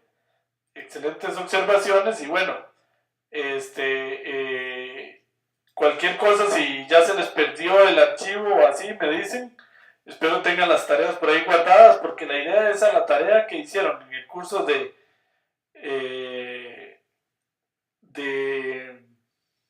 calibración y selección de modelos, o en el curso de métodos avanzados, creo que se llamaba en la generación de ustedes, ampliar un ejercicio que ya hicieron. Y para los que no estuvieron en esos cursos, como por ejemplo Marjorie, eso lo hicimos en el curso de minería de datos en la universidad. ¿Ok? Ahí hicimos eso. Entonces es adaptar ese ejercicio que hicimos en el curso de la U. Y si no lo hicimos exactamente igual en la U, entonces volverlo a hacer todo. Pero porque no estoy seguro que en la U hiciéramos ese mismo ejemplo. Ok, me dice Jason, hola profe, una consulta, perdón hacerla hasta ahora. ¿Y cuál es la consulta, Jason? Es que no me dice cuál es la consulta.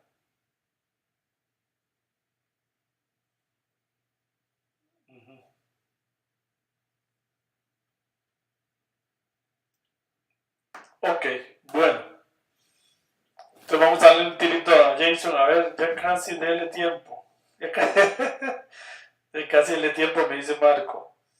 Ok, bueno, Jason, si no, entonces la pueden tramitar por favor ahí a través del foro ya del aula virtual.